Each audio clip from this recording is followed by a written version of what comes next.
Well, welcome back to week 2 of our quarantine Bible studies.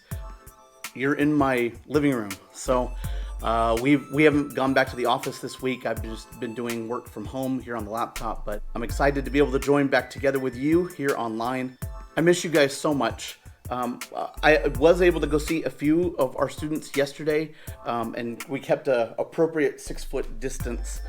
These students all finished our 6-week confirmation course that we've been doing on Sunday mornings, and they've been confirmed into the church, but we haven't been able to have our ceremony yet. So yesterday I visited them and presented them with their Bibles. I want to recognize Mason Garcia, Ben Jess Macia, Jack Schul, Lindsay Tinajero, and Nate Vosberg. Congratulations to you all. We will have a public ceremony when we all finally get back together. And I think it would be great for the rest of you if you would offer your congratulations to them in the comments below here at the video. And if you know them personally, send them messages. That would be really awesome. Well, we are in week 7 of our series, This is the Way. Today's lesson is the Last Supper. I already sent out some messages. There's some comments below. I would love to hear about your strangest food moments, some of the most bizarre foods you've ever eaten, the most food you've ever eaten in your life, the one thing you could eat every day if you were stranded on a desert island. All of those things. I'd love to hear your comments below. My favorite food is seafood. I love sushi, crab, lobster, shrimp, scallops, octopus, sea urchin. If you've never had sea urchin, it's like slightly sweet fish snot. It's even more delicious than it sounds. I think the strangest food I ever ate was hot pot buffet. Now, they're pretty common now, but whenever it was, like 1997 or something like that, when I first tried this, I had no clue what to expect. It was pretty authentic. Like, no one spoke English. There were no forks. And we walked around, and you can kind of see from the picture, it's raw meat. And we would take it, put it on our plate, and then when we got back to our table, there was a pot with hot water in it. And you would put your meat in, you let it cook with, vegetables and different stuff. So I had no idea what meat I was getting. The sauces were in these giant white paint buckets, like that you get at Home Depot. They were just sitting there, and you would stir them with a stick, and with this wooden stick. This one thing I was like, okay, at least I know what this is. It's smoked salmon, and I know I love smoked salmon. So I put some on my plate, and then I ate it, and it was ginger. I didn't like it then, but when you're expecting smoked salmon and you get that spicy ginger taste, I was like, oh no, it was horrible. And then to top it off, there was this large egg sitting in some brown juice, and I swear I saw a velociraptor hatching out of it. It was like, trying to come out of it. I will never eat at a hot pot buffet again. So I would love to hear your comments and what are some of the strange things that you've eaten. Well, today we're going to be looking at Jesus's last meal with his friends. It was this calm before the storm. Jesus had this meal together with his disciples, and after this, he was going to be arrested, be put on trial, be sentenced to death, beaten, crucified, buried in the tomb, and then Sunday would happen. And that's what we celebrate on Easter. We're going to try and compare this. I couldn't really find a great Mandalorian clip that was exactly like Jesus meeting with his disciples. In this week's episode, the Mandalorian, Baby Yoda, and Cara Dune all get together with the villagers from Sorgon, and they have this peaceful moment before things start to get really crazy. Baby Yoda even has a meal. That's the closest I could come to Jesus' Last Supper. Baby Yoda has a meal. It doesn't totally connect with Jesus' story, but it's got some great Baby Yoda moments, and it really made me want frog legs. So let's pick up in Jesus' story, Matthew 26, 17 through 19. On the first day of the festival of unleavened bread, the disciples came to Jesus and asked, "Where do you want us to prepare the Passover meal for you?" "As you go into the city," he told them, "you will see a certain man. Tell him, 'The teacher says my time has come, and I will eat the Passover meal with my disciples at your house.'" So the disciples did as Jesus told them and prepared the Passover meal there. This is, again, just another moment of Jesus being Jesus, just like we talked about last week. he tells them, go into this area. There's going to be a guy here. You're going to tell him you want the table, and he's going to give it to you. And it's just another moment where, again, they almost probably take it for granted now. Like, of course, Jesus knew this was going to happen. So let's do this. We're going to put on our history caps. We're going to go back in time and talk a little bit about some of the history before we actually talk about this meal that Jesus was going to have with his friends. The Israelites were slaves in Egypt for 400 years. God sent Moses to deliver his people from Egypt. But the Pharaoh doesn't listen. So God sends 10 plagues to Egypt. And the final one is the death of every firstborn. People, animals, the whole deal. So in order to protect themselves from this plague, the Israelites were supposed to sacrifice a lamb, cook it for dinner, and take the blood and smear it on the doorposts of their home. They also had to eat unleavened bread, which means they didn't put leaven, so the bread didn't rise. They didn't have to wait for it to rise. And there were some other elements that we'll discuss in just a second. Then the angel of death would go through the city, and if it saw the blood on the doorposts, it would pass over that house, sparing them from death. After the Pharaoh's firstborn son was killed that night, he set the Israelites free. He changed his mind, so he chased them down, and that's where they come to this great moment in front of the Red Sea, and God parts the Red Sea, and it's in Prince of Egypt, and he smashes the thing down, and the water goes flying everywhere, and they walk through on dry ground, and then the Pharaoh chases after them, and then when they get into the water, when they get into the dry land right there, the water crashes down on killing all of the army there. All right, let's go back to today. The Jews continue to observe this meal to this very day.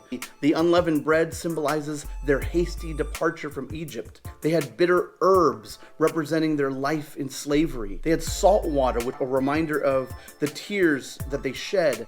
And then the roasted lamb was a reminder that the lamb's blood, an innocent lamb, had to be sacrificed, and that blood saved them from death. Meals in general were a special time in Jewish culture. People didn't rush to eat and go off to do other things, play Fortnite or whatever they were going to do. They could take several hours to eat, and there would be many courses and great conversations that would be had. Even more special was this meal, because they had to remember how God had spared them because of the sacrificial blood of an innocent animal. So let's pick up to Jesus eating with his disciples this special meal. When it was evening, Jesus sat down at the table with the 12. While they were eating, he said, "I tell you the truth, one of you will betray me." Greatly distressed, each one of them asked, "Am I the one, Lord?" He replied, "One of you who has just eaten from this bowl with me will betray me. For the Son of Man must die, as the scriptures declared long ago. But how terrible it will be for the one who betrays him. It would be far better for that man if he had never been born." Judas, the one who would betray him, also asked, "Rabbi, am I the one?" And Jesus told him, "You have said it." Awkward! That's one of my favorite memes. I love that one. Completely awkward moment, right? They're having this nice meal, probably some good conversation, and then Jesus just busts out, "Look, one of you fools is gonna betray me tonight. Like, I ain't lying about this. Swear to my dad." And they all ask, "Is it me?" And Jesus says, "No." Judas, who already knew he was gonna betray Jesus, says, "Rabbi." He uses the term of respect, right? Like the gall on this guy. He uses the term of respect. "Rabbi, am I the one?" Jesus is like, "You said it." Like, yes, you know it's you. Oh, dang!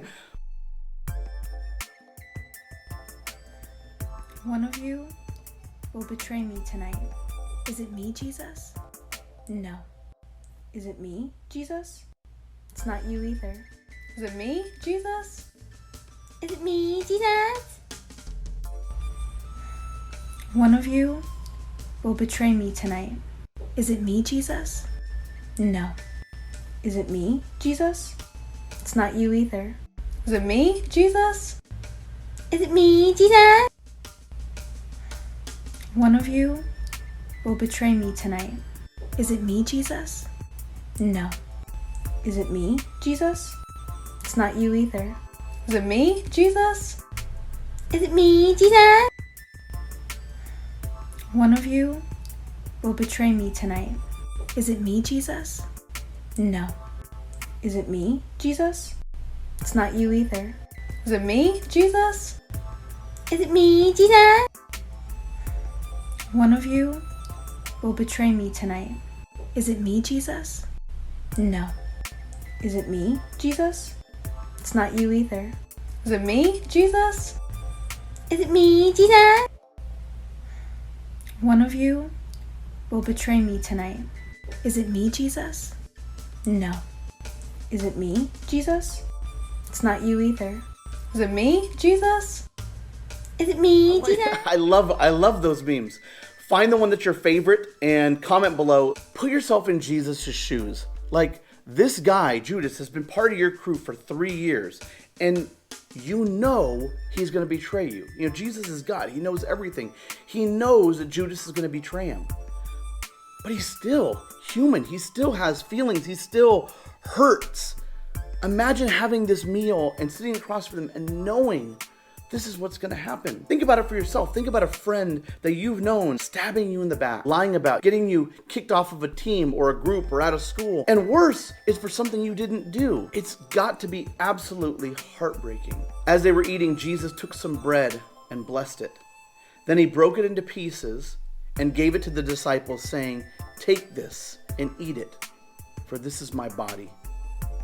And then he took a cup of wine and he gave thanks to God for it. And he gave it to them and said, "Each of you drink from it, for this is my blood, which confirms the covenant between God and his people. It is poured out as a sacrifice to forgive the sins of many." This is where we get the sacrament of communion. Jesus uses the elements at the table, and he gives his friends this visual example of his impending death. Bread is a staple of life in almost every culture around the world, and Jesus takes that example and compares it to his body, which was going to be beaten and sacrificed on the cross. Wine is also consumed with many meals in almost every culture, and Jesus said that wine represented his blood, which would be poured out, which would be spilled out of him to pay for the sins of the world. And he reminds them of the covenant that God had made with Abraham. That's an agreement that God made with Abraham, that God would be faithful to save them. Now, they didn't totally grasp this. Like, I don't think they totally got that he's telling them, this is my body, my blood, and they're like, okay, they don't really get it. What Jesus was trying to get his friends to see and understand was that he was the final sacrifice. Just like they had to sacrifice this innocent lamb and wipe the blood on the doorposts, Jesus would allow himself to be killed so that that blood could cover over our lives and that we would be passed over by spiritual death. In 1 Corinthians 11:25, we are told that whenever we have bread and wine, like whenever we eat these and drink these very common things, we should remember that Jesus paid the price for our sin. It's an ever-present reminder of his incredible love for us. Some Christian followers believe that the bread and wine actually change into Jesus's blood and his body. Others believe that it's just a symbol, and it's nothing more than just bread and wine or maybe juice. But I think the truth is actually somewhere in the middle. You see, when we take communion, we are being united with Christ in what he did on the cross. His holy presence is very real in those elements, making them more than just symbols. Like, they don't just represent Jesus's body and blood, but actually allow us to connect more closely with Jesus. In many stories in the Bible where God was present with someone, they would say that the ground is holy. So there's a lot of stories where they say you're in the presence of God, where you're standing is holy. Take off your shoes. Was it that spot there was so amazing? Was that there was something special about that dirt or about that location? No. It was that God's presence was there, and that place became holy because he is holy. And so when we connect ourselves with God, when we connect ourselves with what Jesus did on the cross, those elements become holy.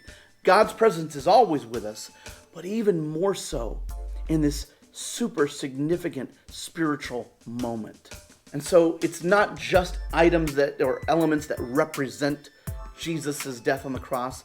And I don't believe that it actually changes that we're actually eating flesh and blood, but that it is special and significant, and God's presence is very real, making it a holy sacrament. Next time you're able to take communion, remember what Jesus did to pay for your sins. Remember that he is close to you, and remember how incredibly he loves you. I'd love to hear from you down below. I'd love to hear your comments, your thoughts on this lesson, your questions, and then of course your comments on some of the other things that we talked about, your bizarre food. Even if you don't have any of that stuff, just say hi. It would just be great for us to be able to say hi and to communicate and just to connect with each other. I love you guys, and I'll see you online next week.